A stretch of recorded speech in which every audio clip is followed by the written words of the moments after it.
asalaamaaleykum sama gars yi namu naa leen gëj naa leen dégg waa xam nga nag liggéey bi rek moo ma xawoon teye fan yëpp maa ngi ko bëgg trop mais liggéey bi xaw ma teye tey moom kon dañ def rek dama bëggoon def sax grammaire mais xam naa ni comme gëj nañ def leçon nañ def dialogue rek xam naa gars yi bari sax dialogue bi moo leen dàqal daf mel ni voilà in farmacia maanaam ci pharmacie bi boo demee ci pharmacie bi moo xam lu la mën a dal dialogue bi am entre yow pharmaciste bi ak yow miy jënd garab bi nga bëgg a jënd et cetera yëpp waaw ma leen di fàttali nag ngeen bindu pour vidéo bu ma dugal rek mu ñëw ci yéen automatiquement bala ñuy tàmbali en même temps baat yi nga xam ne ba am na quelques mots yu nekk seen xel ngeen bëgg ko laaj man ngeen koy bind ci commentaire yi naa ko jot naa koy tontu foofu parce que ñu bëri dañ may envoyé WhatsApp mais du ma am temps bi toujours pour di tontu ndax tam wàllu liggéey bi aussi quoi ak temps bi day xaw a xat voilà. ok salve vorrei un consiglio salve nuyoo la dama bëggoon benn conseil maanaam ci li la dal da nga bëggoon ku la ci jox benn conseil quoi ci loo war a jël wala nu mu fa demee voilà vorrei chiedere un consiglio dama bëggoon laaj benn conseil pharmaciste bi ne la dica wax ma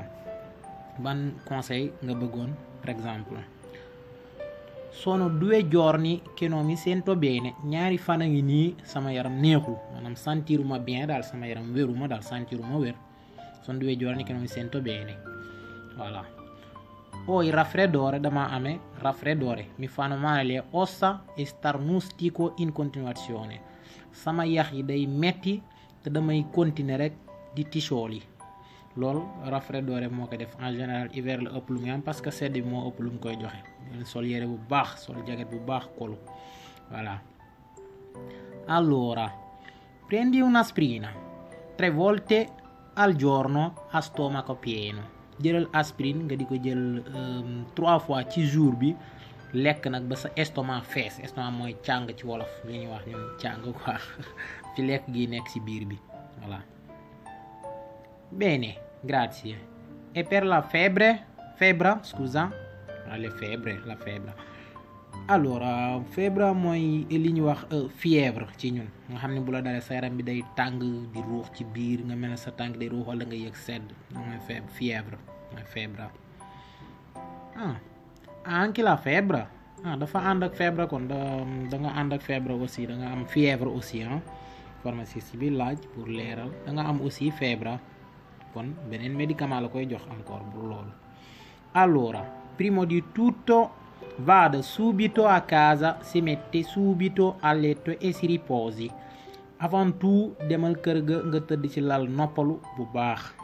avant tout prima di tutto avant tout maanaam li njëkk lépp bala ngay def dara yow demal kër ga nga tëdd noppalu voilà e non esca fino a quando non si sente meglio te bul génn sa kër mukk ludul dangaa dem ba yëg tane ci sa yaram fino a quando li fiek ni non si sente meglio yëgoo tane ci sa yaram yëgoo tane non si sente meglio per la febbre le do la tachipirina bu dee feebar bi nag dama lay jox beneen médicament bu tudd tachipirina laa lay jox pour feebar bi maanaam pour fièvre bi kooku moo ñi boo sibro boo grippé yëpp da ngay am fièvre wala xam ngeen ko sciolga e beva una bustina di tachipirina ogni 8 ore sciolga e beva una bustina di tachipirina ogni 8 ore seeyalal bustina tachipirina bi chaque 8 heures de temps nga jël benn sciolga mooy seeyalal nga koy seeyal daa sciogliere boo gisee ci médicament mooy lu ñuy seeyal la perfetto quanto le devo ok baax na perfetto parfait na ñaata laa la yoreel maanaam ñaata laa mooma war ci yow mooy ñaata laa la yoreel la jub ñaata laa la war a fay quanto le devo sono 15 euro 15 euro la sono 15 euro ecco a lei mu ngi nii teg ci comptoir boo koy jox xale ecco a lei voilà bismillah comme ça dépend noonu la quoi mi raccomando mooy genre comme maa ngi la koy ñaan nag respecter li ma la wax wala lu ma mi raccomando neexul wax expliquer ci wala mooy daal respecter ko daal daal encourager la daal ci nga respecter lu ma la doon mi raccomando lo farò dinaa ko def grazie arrivederla comme arrivederci bu dee ñun arrivederci la pour jox nit ki respect la moo tax nga wax ko arrivederci la ba ma lay gisaat comme du anam il raffreddore ma leer leen raffreddore maanaam day ànd ak daanaka mooy socc ñun daal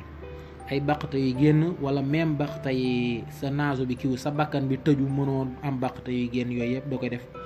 raffreddore moo koy def. dana ànd ak mal di golla jàpp maanaam sa put gi mooy waxu guy metti, mal di testa